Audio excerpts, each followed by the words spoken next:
ठाकुर जी फल देख रहे हैं कौन से लेने। अब उंगली करके ठाकुर जी कह रहे हैं जेवारो दे दो, जेवारो दे दो, ये दे दो, ये दे दो। करते करते करते पूरी डलिया ही कह दी, बोले सबरी दे दो। गोपी बोली अरे लाला ये सब ऐसे ही ले जाएगो, कछु देगो ना मुकू। अरे ऐसे ना मिलो, कह रहे कछु देनो पड़े, चल कछु दे मुकू तभी मिलेगी।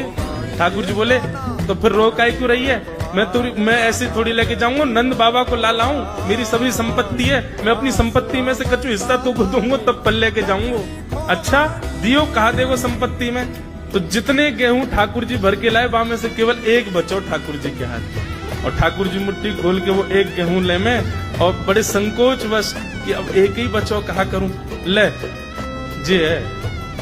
उस एक गेहूं के दाने को अपने हाथ में लेकर के कोमल से ठाकुर जी की उस मुखाकृति को देख करके वो फल बेचने वाली की तो सुध बुद्धि चली गई। ठाकुर जी बोली अरे नजर लगावेगी मुझको, चल जल्दी फल दे दे।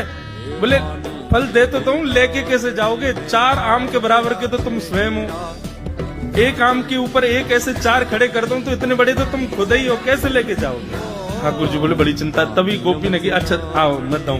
ठाकुर जी को हाथ पकड़ करके उनकी कारी कमरी खोली, उनकी पीताम्बरी ने ढीली करी, और ठाकुर जी के कछु फल तो कमरिया में बांध दिए, पामन में बांध दिए, कछु हाथन में बाजू बंद बना के बांध दिए, कछु गरे में लटकाए दिए। ऐसे कपड़ान में फल भर भर के ठाकुर जी के पूरे अंग में फल लटका दिए। अब ठाकुर जी को पेट तो है गयो ऐसो, यहाँ ते कमर निकल रही है, पीछे ते निकल रहा है, पीछे बस्ता की तरह वहां में कपड़ा में फल बंधे भये हैं, हाथन में बाजू बंद में भी केला आदि आदि सब बंधे भये हैं। और ऐसे ठाकुर जी मटकते भये, उछलते भये, और बड़ो श्रम है रोए, उठा नहीं पा रहे पाम को, इतना भारी है गयो पाम।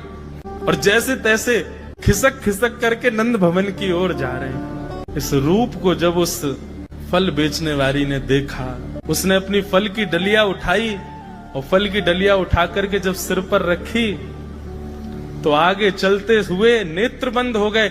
अब तो बस यही कहती जा रही है गोपाल ले लो, कृष्ण ले लो, माधव ले लो, मधुसूदन ले लो, गोविंद ले लो, नंद जी को लाला